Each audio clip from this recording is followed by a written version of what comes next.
Uyg'urlar. Abtori Turg'un Almas. Nashriyatdan. Uyg'urlar Markaziy Osiyoda yashab kelgan bir necha ming yillik yozma tarixga ega eng qadimki madaniyatlik xalqlarning biri. Uyg'urlar buningdan 8000 yillar burun hozirgi Janubiy Sibiriya, Oltay etaklari, Mo'ng'ul dalasi, Jung'ariya dalasi va Tarim vodisi, Yetsu deb atiladigan jug'rafiyalik doiralarga yultuzdek tarqalgan.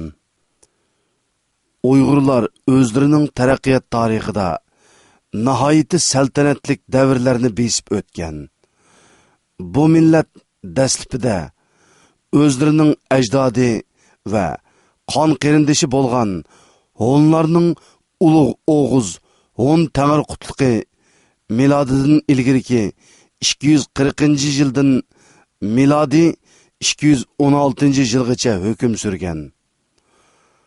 Ulug' Ko'ktürk qog'onligi milodining 551-yildan 744-yilgacha hukm surgan. Tarkibida yashagan bo'lsa, keyin Uyg'ur Orxun qog'onligi milodining 646-yildan 845-yilgacha hukm surgan.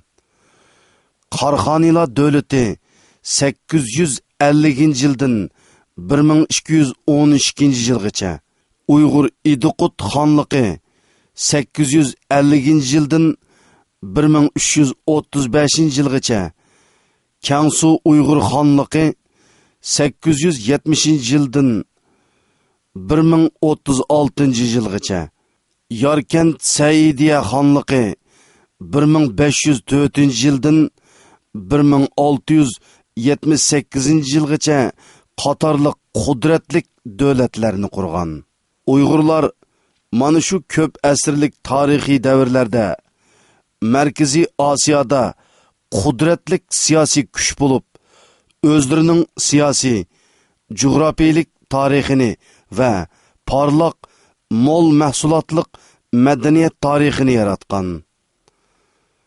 Peshqadam shoir va tarixchi Turg'un Almasning Uyg'urlar degan bu kitobi mana shu tarixiy jarayonni xotirlagan. Turg'un Almas 50-yillardan boshlabla Uyg'ur tarixiy tadqiqotiga kirishgan va har xil manbalardagi mo'l tarixiy materiallarni to'plashga kirishgan.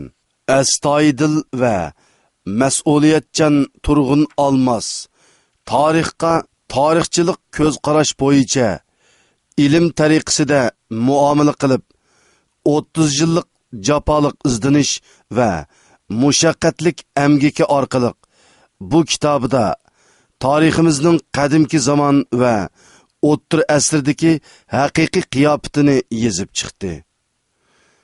Bugungi dunyoda o'z millatining tarixini bilmaydigan odamlar nihoyatda oz bo'lishi kerak. O'z ajdodi besib o'tgan tarixiy yo'l bilan tonishish, o'z millatining haqiqiy tarixini bilish bugungi avlodlarimizning bosh tortib bo'lmaydigan majburiyati.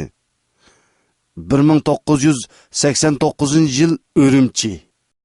Ovozliq asarlar Abdi Tali.